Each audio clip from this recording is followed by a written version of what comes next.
sayang itu datangnya cepat. Kadang cuma karena satu perhatian kecil, satu cara dia bicara, atau caranya membuat kita merasa dilihat. Tapi ketika waktunya melepaskan, rasanya beratnya luar biasa. Seolah kita terikat oleh sesuatu yang gak kelihatan. Mungkin karena kita terlalu banyak membayangkan.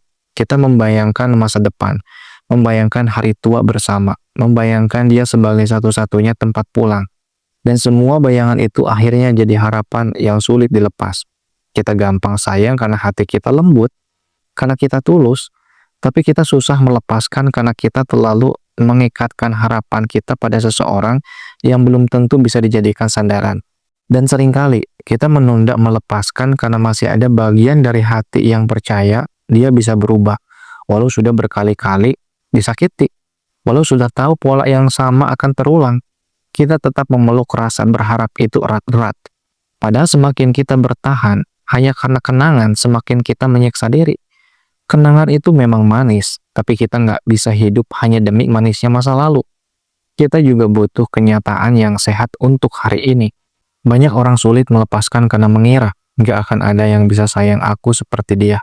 Padahal sayangnya dia juga penuh luka. Tapi karena kita terlalu lama bergantung, kita jadi takut memulai dari nol lagi. Ketergantungan emosional sering kita salah artikan sebagai cinta. Padahal mencintai seseorang bukan berarti nggak bisa hidupnya tanpanya. Justru kalau kamu nggak bisa hidup tanpa dia, itu tanda kamu belum sepenuhnya berdiri atas kaki kamu sendiri. Rasa takut akan kesepian juga jadi alasan kenapa melepaskan terasa berat. Kita lebih takut sepi daripada sakit. Lebih takut sendiri daripada terus bertahan dalam hubungan yang sudah nggak lagi membuat kita berkembang. Kita juga sering merasa bersalah saat ingin melepaskan. Karena kita sudah terlalu banyak diberi, terlalu banyak cerita, terlalu dalam mengenal, tapi harus diingat, bukan banyaknya kenangan yang menentukan kelayakan untuk dipertahankan. Kalau setiap hari kamu merasa kehilangan diri kamu sendiri, itu bukan cinta. Kalau kamu terus-terusan merasa nggak dihargai, itu bukan hubungan yang sehat. Kadang, melepaskan adalah satu-satunya bentuk cinta yang tersisa untuk diri kamu sendiri.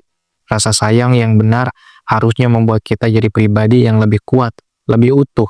Tapi kalau rasa itu justru membuat kamu selalu merasa kecil, tidak cukup dan bergantung, itu bukan sayang yang membebaskan. Melepaskan bukan tentang berhenti mencintai, tapi tentang memilih untuk tidak lagi menyakiti diri sendiri atas nama cinta. Karena cinta yang sebenarnya gak pernah membuat kamu merasa hancur setiap harinya. Perasaan memang gak bisa dipaksa hilang, tapi logika bisa membantu kita menyadari bahwa mempertahankan orang yang salah justru menjauhkan kita dari orang yang benar. Thank you. Jangan lupa like, comment, and share.